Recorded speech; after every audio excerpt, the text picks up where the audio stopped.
This episode is sponsored by SKS Luxury Appliances. If you've spent time around Signature Kitchen Suite, one thing designers notice right away is the technology. The interface feels familiar and intuitive because it's the same engineering that comes from LG, the company that produces the systems used in many of the luxury vehicles people drive today. Clients recognize it instantly and know how to navigate it, but SKS is also investing in designers through their Designer Rewards program and by sponsoring IDC. If you're specifying kitchens for serious cooks, give SKS a look. Learn more at sksappliances.com. SKS, built for people who truly love cooking. Hi, I'm Lori with To the Trade Frontier Design Community, and I have Susan with me. Susan, hi. How are you? Fine. How are you? Good. It's, this week we've just talked about it, the wildfires in Canada. We feel so bad for everyone in Canada, and we're experiencing all the smog and smoke and yellowness. And Yeah. so Even in Virginia, we have. over it. Okay. And we definitely want everyone in Canada to be safe. But let's talk a little bit I want to introduce our amazing interior design community audience to you, Susan Jamieson, Bridget Berry. You are prolific. You've done design, you have a shop, you have product lines, you've done education for designers, you've done it all in your career. You're in Virginia. Yes. I want you to explain a little bit about you and your business, and I'm sure some of our audience already knows you. Okay. But for those who don't, Yes. Okay. Well, I guess the main thing to know is my name is not Bridget. The company is Bridget yeah. and There are a Beari. few of these businesses out there that people always think that, right? I get called Bridget all the time. Oh, I'm Miss sure you do. Beari, where are you? Know, I'm like, oh yeah, I just work for her. You know, but She's in the Bridget back. and Barry are dogs. They are Yes. my dogs, and they're not here anymore because it's been 35 years that I've been in interior design. So that's having Bridget Berry Designs as a design firm. I did work for someone else before that. We have the design firm. We work all over, mostly on the East Coast, but we've done international work in Mexico and Costa Rica. But we also started a furniture, like a retail store, Bridget Berry Home Store, where we sell different brands, more of the things that I love, more of the things that I can bring in. But the home store was really made to sell the products, which are a paint line, Bridget Berry paint colors, and a wallpaper line that we sell at different showrooms across the East Coast, but we also sell them in our store. So that whole branding, marketing thing we can talk about. But the latest venture is a brand new book. So a book called Yes. Bridget Berry Color Rules that started as a blog and is now a book. I love it.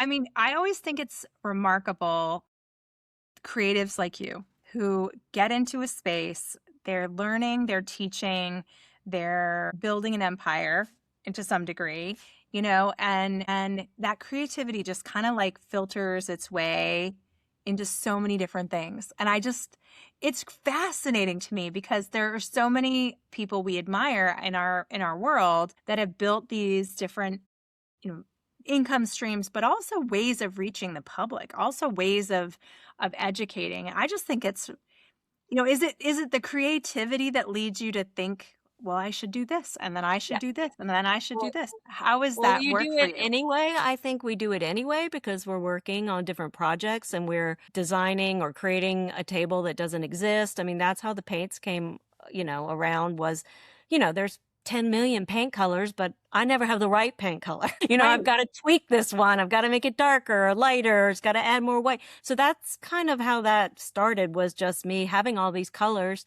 and saying, well, a client said, well, you should put them all together. I'm like, well, that would be smart. Instead of having all these pieces of paper of little formulas that I would go into Sherwin-Williams, can you make this? Right. So that's how that started, and just having my own colors sort of are tried and true. It doesn't mean I don't use other people's colors. People always ask me, well, you don't use anybody? No, because I never have the right color. I mean, I'm Right. looking for very specific things, but then that was sort of a sideline into the wallpaper, looking for things I couldn't find.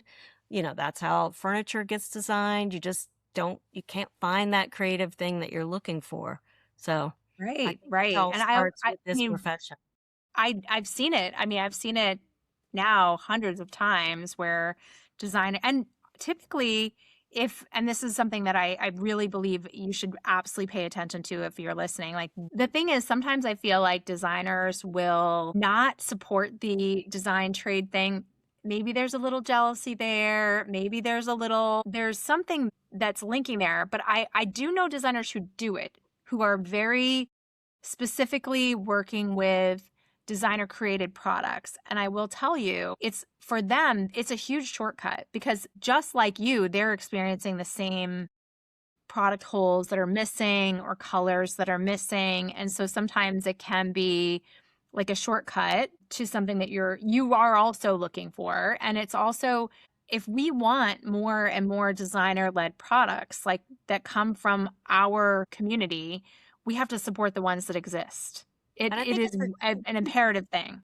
it's a different market now. I feel like maybe 15 years ago, you were only looking at big brands, but now even when you go to High Point, there's so many small brands. And what you can do with a small brand is get them to tweak anything.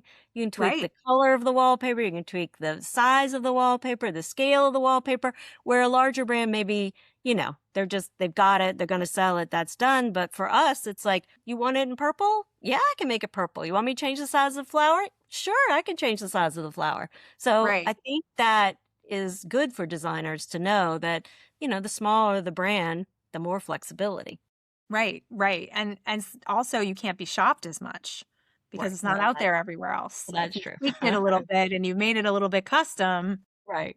then it becomes something that your client can't reverse image search and go, "Oh, I found it $20 cheaper. Can we buy it from this unknown name source?" Right. Like, which I think is super important. So you like in the beginning, you both studied both interior design and art history. What led you to, I mean, I know that you fell in love with design from a young age. Most designers have that story, but what really led you to commit to this industry? Is really not an easy industry to be a part of. Okay. So this is the story. So I went to college to be in economics, stockbroker. And I was so bored by the size of the classes because I came from a small high school that the size of the class they were just, I don't know, just totally bored out of my mind. And my mother had decided to renovate my grandmother's house. And it was in the same town where I went to college. So she hired an architect and an interior designer, but she was afraid to go to the meetings because she thought they would talk her into things she wouldn't like. So she asked me to walk across the street basically and come to the meetings. So when I went to the meetings, I hit it off immediately with the designer. I don't know what happened. It was like I understood what she was doing. I liked the whole process with the architect. I just fell in love with it right then and there. I didn't really, I mean, my grandmother was very into like houses and furniture. My mother was sort of, but maybe didn't have the background, but that was like the key. And then I worked for that designer like in the summers, ended up leaving, graduating from one college and then going to design school. So getting another degree in design. And then from there, just worked for other people until it was time to start Bridget Berry. It was sort of, there it was, right in Organic. front of me. Yeah, yeah. Feel Never like it. looked back. And isn't that the way the life is though? That you just the everything when you look back, it's this building block that gets you to where you need to go anyway. So I feel like those things always kind of seem to happen for people that along the way, it was almost like we've all been led to where we need to Right. be. Yeah, definitely. No, because obviously this is a fit. Obviously this was meant to be for you. Now you mentioned in that story, I think it's fascinating that your mom thought that the designer would talk them into things that they don't like. I don't think that's changed. Do you? Well, maybe not. Maybe So the not. I mean, consumers still think that of designers. right. And I feel like that means we have a lot more work to do to educate the public about what we don't want to create spaces you don't want to live in. No, Period. of We don't course want to not. buy things you Of don't course want not. or But I talk you do into things you think don't want. I do think clients don't know what they want, and I Sure. do hear this a lot. Like somebody will tell me they're contemporary, and what does that mean? And it ends up like they're super traditional. I'm like, Right. they don't even know what that word means. So Right. our job is trying to figure out what it is they're trying to say. And sometimes they think they like something, but that's not what they mean. So Yeah. there's a lot of figuring it out too. There really is. There really is. So your company, you just said, were named after your rescue dogs. We have a rescue dog too. Her name Oh, is good. Bailey. Okay. She is a big old pain in my butt. She's still alive. She's a senior dog right now, and she's grumpy. Did you you built this brand, and I'm sure you, like you said, you get a lot of people call you Bridget. But did you think that this helped you kind of separate yourself by naming it not your name? Like a lot of your competitors have named their business after their name, and then it's kind of like, I it's got hard to go through divorce. It's hard to go through, well, I got like a life lot of flack happens, from that. right? A lot of Yeah, people criticized that in the beginning. That's not right. It should be you. It doesn't work. The branding doesn't work. Nobody knows who Susan Jamieson is. And I'm like, well, I don't care. I mean, right? I wanted it to be separate. Like I want it to be the brand, and then I may want to sell this one day, or I want I happen other to agree with products you. one day. And Susan I'm on Jameson your side on is, this. yeah, I think you're right. I think that sometimes when it's very personal and it is your name, then it becomes like it's harder to hire people. It's harder to like get, nobody wants the B team. So it's no, harder to right. say, And I've got an assistant you're gonna be working with, or that's the way it was when I worked for the other lady before we started Bridget Berry. It was like she wanted me to buy the business, and I'm like, but nobody wants me. Like they want right, you. So why would I right, buy your business? I might as well be my own person. And then I right. was like, well, I don't want to be Susan Jameson just didn't sound very fun. Bridget Berry seemed very fun, and my friends would be like, she named her business Brigitte Berry. I'm like, well, that sounds fabulous, but it's Right? really just dogs, But Brigitte I hear Berry sounds you. fabulous. My maiden name was Chambers, and I always liked the fact that I never ever had to tell anyone how to spell it. And then married my husband, became Leisure, and I get Laurie Leisure Yeah, yeah, yeah, all the time. And I'm like, oh, yeah. It sounds so exciting. very fancy. Yeah, but I love it's it. been great. I've enjoyed it as a brand. I mean, I've enjoyed I the think it's name. great. And I like people love being a little dogs. like incognito. I kind of like that. Not everybody Yeah, knows yeah, who I am, but with the book, it's been a little bit hard because people are like, "Well, who's Bridget Berry?" But it's fun. It's a fun story to tell, and that's yeah. good. I agree. Well, your work has ranged so many different aspects. One of the things I love is that you are constantly working in historic Southern homes. And what draws you to that? I mean, obviously, the South, there's a lot of historic homes to choose from. And we're in New England, so that's the same here. I'm an old house lover, as you can probably tell. How has that worked for you? I mean, there's a lot you have to learn when you're working on a historic home. Well, I think because I grew up in a historic home, my grandmother clearly had an historic home for that was renovated. I knew a lot about that, plus the art history background, which was a lot of decorative arts. I feel like that helped. And being in Richmond, in Virginia, of course, there are historic homes. Just the process of learning throughout the years, different styles, different techniques, what works. I think what's really important about our interior design businesses we don't do just one style, really. I mean, Right. if somebody wants to take an historic home and they wanna make something really cool and modern off the side, great. If it works and it works architecturally and, we're all for doing something different, so it's not always the Southern style. I think our Sure. portfolio Yeah. shows, like, a range of different styles and different things, but of course, the historic homes are, you know, true to my heart. I live in a 1924 home, and so I know, what that's all about. So, and Sure. growing up in Williamsburg, where I went to college, that is a lot of historic homes as well. That town is so gorgeous. So my husband and I did a trek, and I really do love Virginia, just so you know. I think it's gorgeous there, and I've thought maybe retiring there because do like seasons still, Yes. I don't know if I would want to live in Florida, you know. Yeah. So I thought about that could be a place, and I went to a city called Hampton. Yes, Hampton. Yeah, and they have a little island there called Grandview Island that I thought was just stunning. Like, it's just, like, miles of beach, and it feels very isolated, and it's a little golf cart community, but it's still close to things. It kind of felt like the Outer Banks, but Right. you didn't have to wait, Yeah. 2 hours of driving to get to a grocery To go a store on the mile. To beach. go a mile. Right. Yeah. Yeah. Yeah, yeah. So I really love it there in Williamsburg. We went to see, and it was just so fun. Reminded me of New England actually, Yeah. A little as bit. far as like some of the architecture and homes there. You create these beautiful experiences for your clients too. It's not just like about design, it's about really holistically understanding your client. And I feel like you really dig in there. And what has helped you kind of grow that aspect of really working with the client, really understanding them, really full servicing that project and meeting them where they are? How do you do that?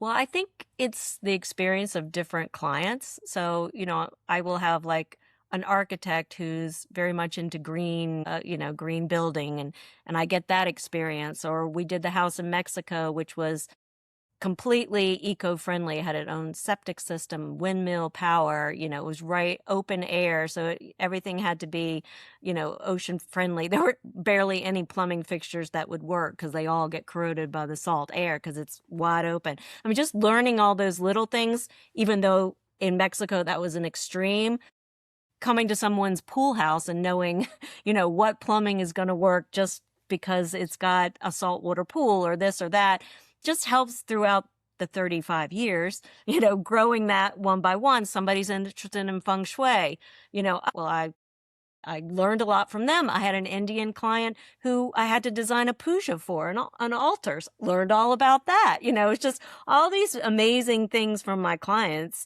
Just build one thing, learning, one thing at a time. It's very interesting job. This is why I love talking to designers that have had years in the industry. I mean, if I am in a room full of 100 designers and there's a group of designers who have 20, 30 years of experience, you're going to find me over there Yeah. I because mean, it's just that is what you do in a career of 20, 30 years. You're going to pick up different techniques, different processes, different ways of improving your system. And as a young designer, you need to be seeking these relationships too. You should be reaching out to designers that you see that have this kind of experience because you can just learn so much just listening and experiencing that. And that comes back to your book. You're explaining so much in your book. Tell us a little bit about why, our community should be buying the book. well, I think it was meant for the average homeowner. So Sure. starts off like very simple with a little bit of color theory. Although doing these talks, other designers have said, oh, it's a great refresher for me. Like I'm learning just to refresh this idea. So it started as a blog. There were 76 color rules. There were things that I always, for some reason, I'm good at picking colors. One client calls me the queen of color. I don't know really why. I can maybe see it differently than others, or I know different things about color. So I wrote all these blogs about how you should always look at your roof and don't forget your roof before you pick the outside of your house, or what True. inspires you for your house. What are the tips and tricks, blah, blah, blah. And so we pared it all down into this lovely book. And this is one of my wallpapers, my I Buscemi. love it. Love it. It ended up being 70 color rules, starting with color theory and working its way through how do you find inspiration? What do different colors mean? What's the psychology of colors? How do you combine different colors? What is an LRV? How do you pick colors to flatter yourself? Then down to like tips and tricks of how you store paint and what you should do with combining different aspects like high gloss and flat, blah, blah, blah. So there's 70 color rules. I feel like it's almost like a little study book that I would come back to. Like if I was a new designer, of course, a new homeowner, a homeowner that was just starting with a new house or wanted to do these things on their own, I mean, you or could a even gift designer. this to a client in the Yeah, beginning of the process of understanding color you're so just that going they back to it. yeah, Time yeah, and time. And it's not just about paint. It's more about, wallpaper, how you combine different things in a room. It's a little bit about art, how art affects a room, how wallpaper, how you're picking your furnitures or your fabrics, how to create a full scheme dealing with colors within a room is basically right, what the and color rules probably do. extending that out to the flow of the whole home, which is a lot of times what I think people get wrong when they're DIYing design. They, pick a room and then they maybe go on Pinterest, find some inspiration, and then that's the room. But then you walk to the next room and it doesn't feel like this is in the same house. Like, why? What were we thinking here? And that's There's one a of the things rule when you called go work with with the flow. So designers. it's meant to Yeah, be go with the flow, like go with the make it flow. flow. And I feel like people buy things they love, but they Mhm. don't know how to put them together. So Right, all this right. talk about, oh, AI is going to take over. I really think people, they don't know how to put them together. Even if AI tells you exactly what the room's, it still looks, they can't put all that stuff together. That's why I still think we'll be here. Well, I think so too. And honestly, the other that people don't recognize with AI is that it's it's condensing things down to averages. Who would want something that's condensed down to averages for your house? I mean, Well, that's the scale's always wrong. the There's always scale's something that's wrong. wrong. Yeah. You don't know that it's going to fit in. You don't know that it's a real product. It could be just a figment of AI's imagination. Right, I mean, right. it's literally, and I feel like over the course, I do content generation for interior design communities, so we do make a lot of images on AI. And I can tell you, over the past 2 years, in some ways it's gotten better, but in some ways it's gotten worse. Like, you have to really understand how to prompt. My prompts are long. They're like, because I train AI how to prompt now, and you have to think of lighting, you have to think of colors, you have to think of pattern. Imagine having to type all that out. You Yeah. can't. You have to I think, disseminate yeah, photographs that are real and then turn that into contextually like prompting, and then you have to mix those things up so you're not trying to recreate someone else's work, things right. like that. I Or think, just say one of your wallpapers. You're like, I love this wallpaper. I want my client to understand it. I want to put it into a rendering or something like that. And there are ways that you can kind of quick render with it yeah, that are which not I, which terrible. I, yeah, which I Yeah. use just to show people ideas. But I still Yeah. think designers aren't going anywhere. No, Most of my it's a clients don't have service-based business. time. They don't have It is time a to put service. something in AI, Yeah. and then they don't have time to set the whole house up, and you still have to do it. Yeah, Order it, you manage can call it. the vendors. Yeah, You can get it all ordered to the yeah. receiver. You can all They don't wanna they do don't want that. your job. They're like, "Just handle it. Just make it happen and make it beautiful." Yeah, yeah. There's literally thousands of moving parts. I don't think it'd be Right. super easy for someone to take over. How do you when speaking of that, when you're interviewing in the process of the client in the beginning and you're thinking, I want this to reflect their style. And it's clear you worked with lots of different clients with lots of different styles. How do you determine that? What does your process look like from the very beginning to figure that out for them? I feel like it's just a lot of listening. I do start somewhere. I mean, if we'll usually do a walkthrough of what they have, and I kinda see what they like or what they kind of dislike or like about the house that they're in now, if they're building a house. I will sort of say this is what I think. I always come up with big ideas. Like, I always tell them, "I'm gonna come up with some big ideas. You just have to be open-minded, because 'cause I'm telling you, in 2 months, you're gonna say, 'Remember that thing you said in the beginning? Maybe we should.'" Because once you start trusting me, you're gonna realize that maybe the big idea was the right thing. So I think it's just making that relationship, but I will kind of start. Like, I'll start throwing things out if it's a whole house scheme. Like, right now we're doing a condo in New York, and they're customers I've had, but this is a completely different look for them. It's very modern, it's very minimal, and they're Southern, traditional colonial. So that doesn't work. So I'm kind of throwing out what I think works in this New York condo, and they're kind of trying to figure out how they feel about, we're working together trying to figure out how they feel about changing their entire style to go with the Sure. condo, or do I mix a few of those pieces in with this more contemporary look? So we're figuring that out together. I think that's kind of how I kind of wing it, I I'm love that saying what though. I think looks good, and then they're kind of saying what they're comfortable with. Yeah, So yeah. I mean, I feel like that's really great to do for them because I feel like when you go into a space, and I think we've all experienced this, when you've stayed at a totally different designed hotel or Airbnb, or you've been on vacation and you're staying somewhere that the design is completely different than what you normally live in. It's almost like it does affect your personality. It's almost like it does change the way you navigate life Right. too.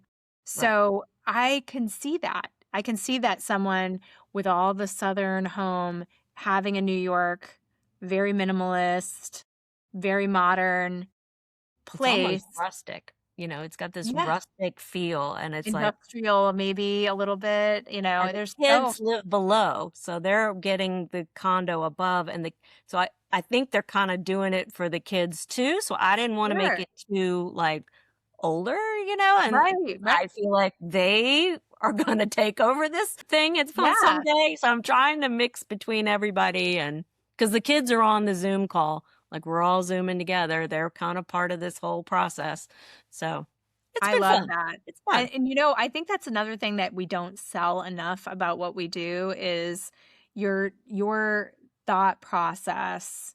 And so many designers I know who are experienced have that thought process.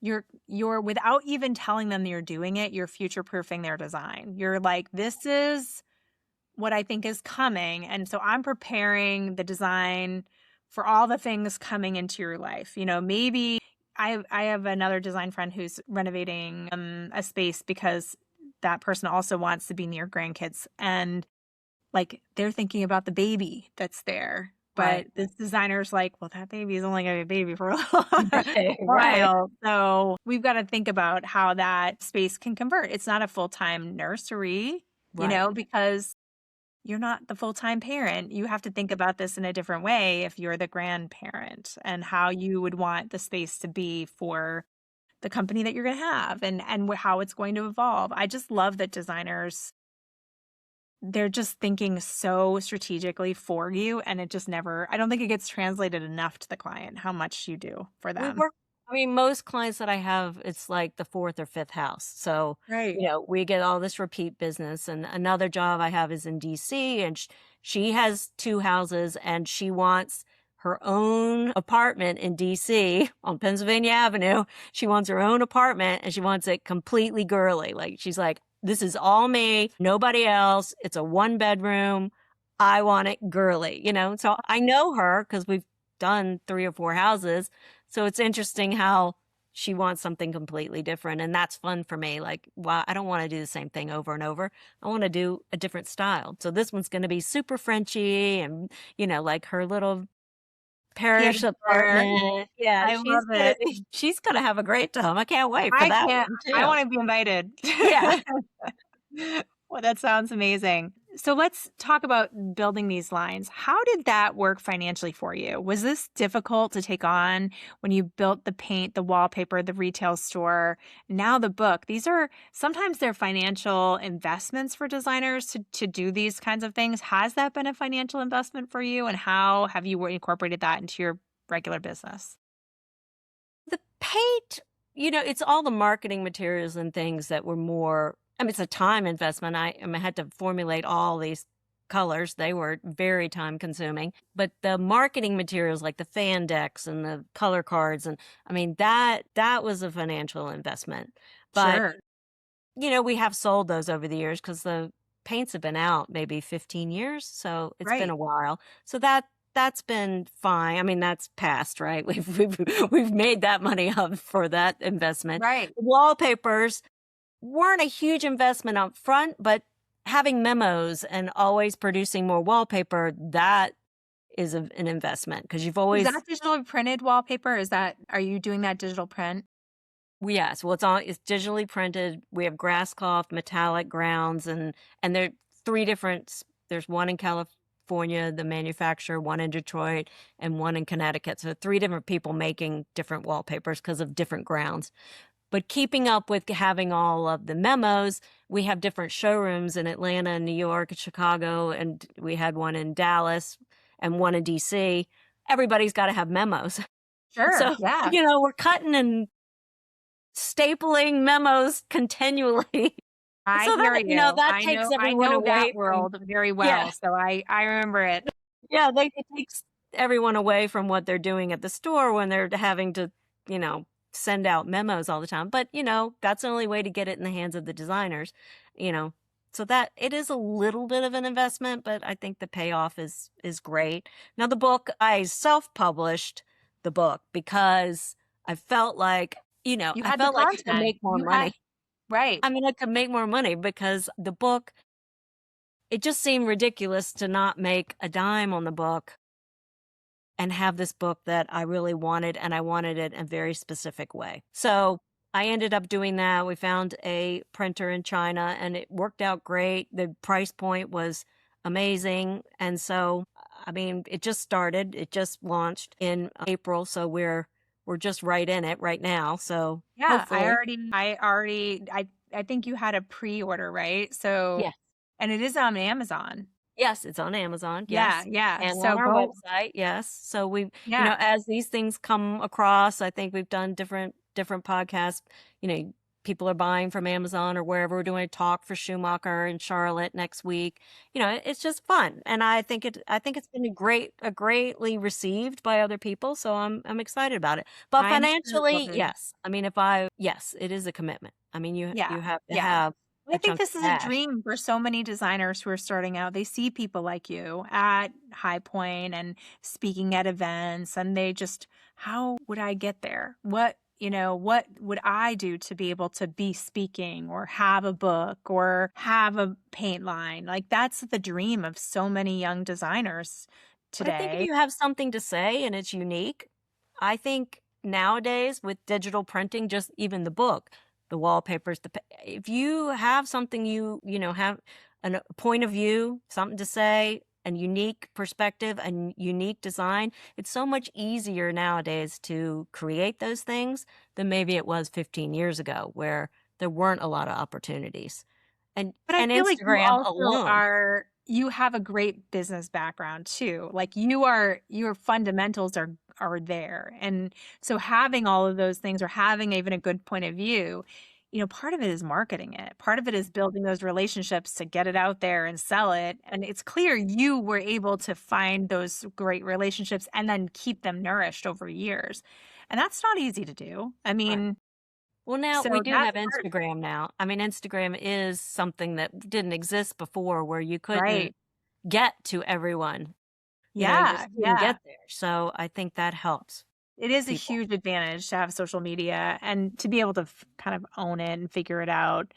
Now, you also have done work with show houses. Did that help you with launching your paint, your wallpaper? I refuse to do a show house forever. And then, because I'm like, that's It's so expensive. expensive. That I is mean, expensive. 50, $60,000, depending on what you can get for free and what you can't. Right. But then when we launched the wallpaper, I felt like I wanted a spot to have really good pictures of the wallpaper that I didn't, Sure. I just wanted to have like a show. I just wanted a picture event. So I did 2 in DC and 2 in Richmond and then 1 Massey Cancer Southern Living House. And yes, they were expensive, but did I get good pictures? Yes. Was it good marketing? Yes. Will I do another one? No.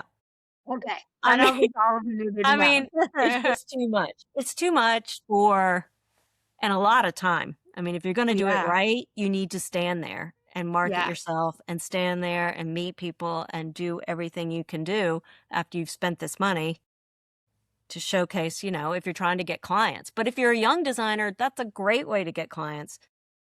If you can get a smaller room somewhere and you can get someone to sponsor some of your things, I mean, that's a great way to get out there and get great Yeah. pictures if you don't have a portfolio.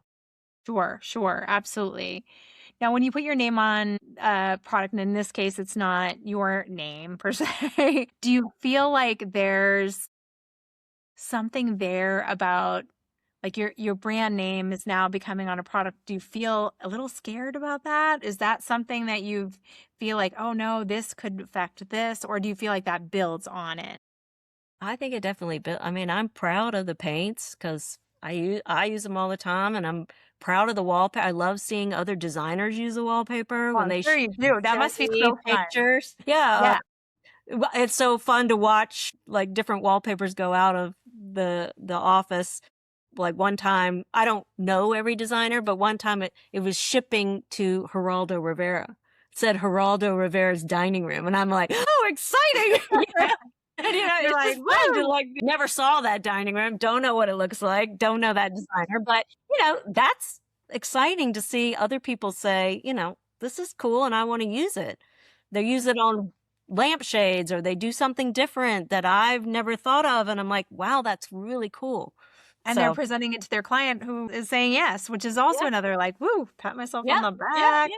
Which I think it's great. I love it when they share it with me, what they've done, so that's really You exciting, know, so I can't say that enough to you all is, when you work with great, especially small makers, small manufacturers, the best thing you can do that builds this relationship is take a photo yourself that if you're on photo shoot day or even not, like it'd be best if it was on photo shoot day, take some that you own the copyright to and then gift it. Like you can use this to your manufacturers because they love it. It's like sending them a love letter that they will be like, I'm going to cherish this relationship with this particular designer because they get that that's what I need to make my business successful too. And it creates really great friendships and partnerships that keep you, like connected to this industry in a different way. And it's hard sometimes for people to see it that second of being like giving or thinking of someone else because we're all in our own world. We're all thinking about what we need to get done. And I've been on install day. It's exhausting. It's yeah. so it's a hard thing to do that at the end of the day when you finally like, oh, this is already beautiful. I want my client to see it and I want to go home and take a bath and go to Right. bed. Right. Exactly. But those little moments where you're like thinking about those brands who or all of those makers that made things for your project and they never get to see it. They never get to see it in the beautiful room that you created. It's such a gift. It's such a gift. So I always want to encourage designers that are listening to do that because I know manufacturers who just like cherish those photos so much and they're so proud of it to see the work done. They're going home and showing their families too and look Yeah. this is Yeah. in I love it Geraldo when Rivera's house. yeah, I love it when they share it. It's great. You know I what I mean, mean? Like, wow, look at yeah. that. That's so cool. How do you feel about the design industry today? As coming in the 90s and all of the economic changes that have happened over the years, not to switch it too much, but how are you feeling about the design industry right now? Well, I think it's hysterical that it's all going back to the 80s. I mean, Right? moire, stripes. I'm like, tapestry. I'm like, what is happening? I'm like, Oversized 1980 florals all over everywhere, again. like And cabbage roses. it's just funny. And brass, the whole thing. I mean, that cracks me up because when I go to High Point, I'm like, "Ooh, look at that. It's like tapestry all over again." That Yeah, yeah. that forest tapestry. I mean, I think it's exciting that it's changed. I think it's changed for the better. I think there's more access to things. I I mean, even in the 80s, High Point was like kind of closed off. Like you couldn't get into certain showrooms and even Sure. as a designer, I mean, that whole thing changed like in the 90s. Now you pretty much have access to almost everything. Although, as you said, some people like visual comforter going more retail. I mean, there are different vendors that are trying different things, but I think in general, I think it's great. I think there's a lot of access, there's a lot of creativity. I feel like there's room for people to find. I can always find a great craftsperson who can make something for me. I can still be very creative.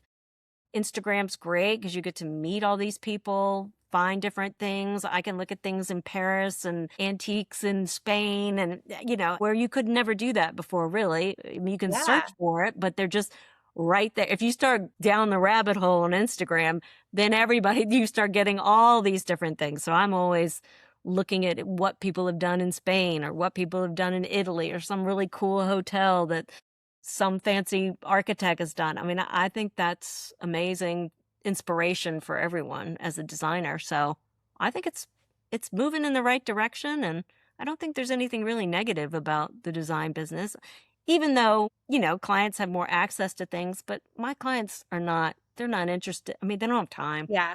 Yeah. And So honestly, I feel like because there's so much, that's even more visual noise and that they even more need someone who's going to cut through it and say, what of this is good? I mean, they there's all so many they bad things out there. They all say, "I wanna go to the design center, I wanna go here." They go one time and they're like, "Never take me there again. Yeah. I don't wanna Yeah. see 4,000 fabrics. I don't No. ever take me to that place again." Yeah. Or go to, Yeah. High Point or anywhere. They're like, "No, just This give me is some choices. That was the worst idea ever." right. So Right. Yeah. Because it sounds like it'd be fun. Like you're going one place, but there's so much. You're literally picking, you might be picking fabric here and then you're picking the chair here. our my brain or our interior design brains work like I know what I'm looking for. Like, I can scan through this. I don't need this right now. I'm looking for this. And I don't bother with there's a rack of fabric, but I don't need all this. I need that. Right. Right. And so they're like, "Oh, well, let me look at this one." And no, we're not doing animal print. We don't need to Yeah. look at Yeah. that. We need to look at this. And I don't Right. think they can do that the way we can. That's why we can No. fly through High Point with ease. You know? No, no, no, yes. Right, right. After 3 decades in the business, what is the biggest or what is the most expensive mistake you ever made in business? Thinking that I needed a lot of employees. Yeah. Yeah.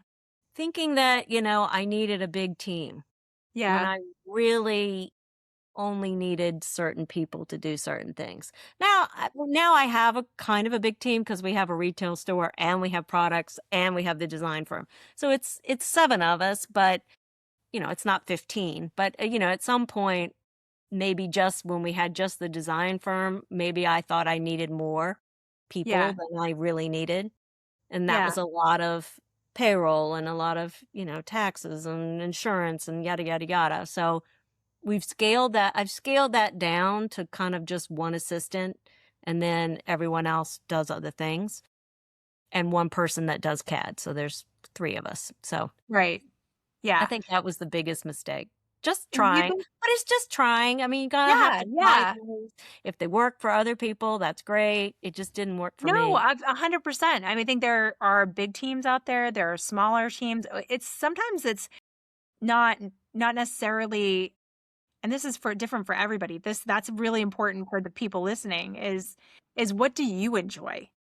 Do you enjoy, because the bigger your team is, the more you get into management than you do designing, Yuck.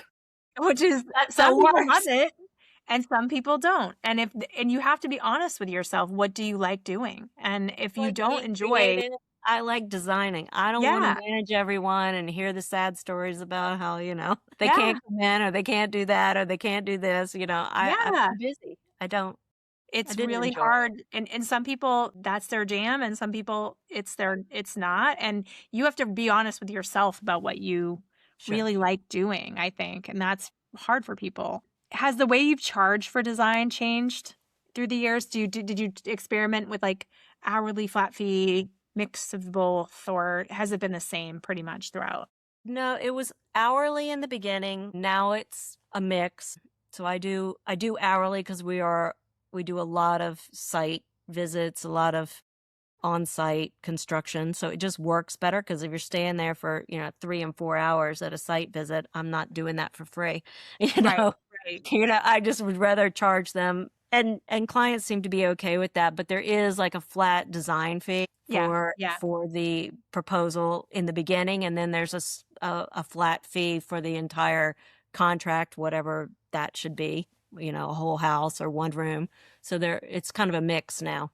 Yeah, I think that seems to be model that I like the most out of all of them because I feel like it covers you for the things that your expertise comes into play where, should you make less because you're faster at it? No. Like Right, obviously you right, shouldn't. right. So flat fee covers you for all the things you're experienced in, but then you're like really tightly defining what that scope is. And then anything over that or anything that's going to be like literally hours sitting there at the site visit or that can come be hourly on top of it and you can play around with it so that you're making the profit you need to make but still delivering what the client needs and it's fair, it's Right. fair, you're just trying to pay yourself And we talk appropriately and about it up front, like of an yeah, initial meeting, yeah, like what they're more interested in. Is it just going to be a consultation and colors and a plan, or is it, a whole house renovation or new construction? I mean, you kind of talk about how they want to work. Usually they're okay with whatever you say. But I have had one client want a flat fee for a new construction, and that was okay. You know, I just made it work. So You just have to price it high right, exactly. because I can't tell what's gonna go wrong. Like, I Right. have to if I'm gonna be I flat had a fee, I'm gonna limit price on the it on the time. high side. I had a time frame limit for the flat fee. Like if it went over 6 That's months, we smart. That's renegotiate. smart. And yeah, Yeah, yeah, because you can't help it if they're winding their gears and not being able to make decisions, and that's something I think clients definitely get wrong a lot, is, like, if the timeline is causing delays, it's almost always the client's fault. right, right, right, It's almost always, "That's not me, that's you. You're changing your mind, you're making different decisions." And they don't realize how decisions affect other things. Like, you decide you're mad about the paint color, or the paint contractors, and you tell them to stop the work, they can find another job. So when right. you want them back because you're now no longer mad, you don't go at the beginning of the schedule, you go at the end of the schedule for Right. them. I So know. that one decision of, like, I don't want them here today, means they might not be back for a month. Right, right, Truth. right, right. I love that you created this book. I'm so excited. I really want designers to pay attention. Definitely, I think it's a book that designers could gift. They could use themselves as a refresher. They could absolutely, it's a beginning of designer, just like pay attention to all of the choices that you're leading people down, because because you have long-term experience explaining this to clients, and how, to me, that's a copy and paste this for yourself, because this is how clients want to listen to it. And so you reading through the book could understand how your consumers need to learn about color, and how you're teaching them about color can help them elevate the entire design. That's Right. what I think. Go. Sounds fabulous. Well, we'll end this up with a few fun questions. We're just about you. Okay. And these are your own personal choices: coffee or tea, Okay. Coffee. historic renovation or restoration, or contemporary retreat, Historic renovation. paint or wallpaper. Ooh, I paint. know, it's Paint. hard. Paint. Yeah, paint. Paint. The color you're most using right now. Green. Green. I figured. Okay. The color you never want to see again. It's hard. Hate. I like all colors. I'm kind of over blush.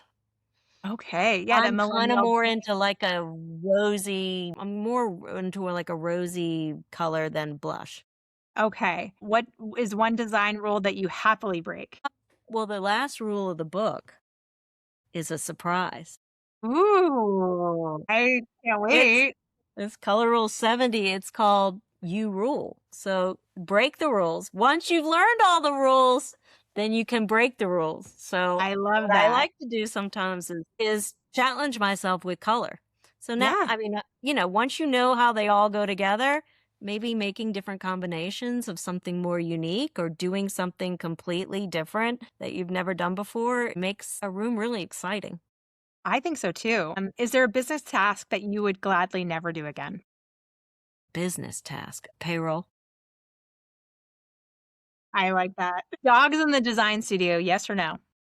A job in the design studio? Dogs in the design studio. Oh, of course, yes. What are you still hoping to create? Well, we still want to do some fabrics. Ooh, So that works perfectly. That makes so much sense. I haven't found the right ground because a lot of our wallpapers have metallic kind of a metallic thread through it, and I can't find anything that's not $300 a yard. Right, So right. that's just been the challenge with the fabrics, but we are doing some lampshades in our Buscemi, this pattern. So we're Ooh, having a bunch of those for High Point because we're going to have a booth at High Point. Woohoo! very At the exciting. Well, you'll have to Amati. send us over all the Yeah. details so that I can add that to because Yeah. this will go out on all the podcast platforms. We'll be introducing it into our Instagram. It'll go under a newsletter with 30,000 email subscribers, on our website. So it will be everywhere. And we'll put that information on our website too, so that if you're at High Point, you're going to High Point, you want to see Yeah. Susan, and you want to Yeah. check out these. Yeah, free fan decks. We'll have the Ooh, wallpaper samples. We'll have lampshades in our wallpaper. We'll have the book. We're doing a talk there, so it's going to be lots I of love fun. it. Well, we'll definitely have to come. So thank Good. you so much. This has been fabulous and Thank love you. having you. Thank you. Thank you. This episode is brought to you by Curry and Company. Designers, you know the moment. You walk into the room and the lighting stops you in your tracks. Chances are it might be Curry. Curry and Company has built its reputation on pieces that feel sculptural, collected, and timeless, from hand-finished chandeliers to statement lamps, furniture, and accessories. Their collection is top-notch. If you haven't explored their newest introductions, take a look. Visit curryandcompany.com,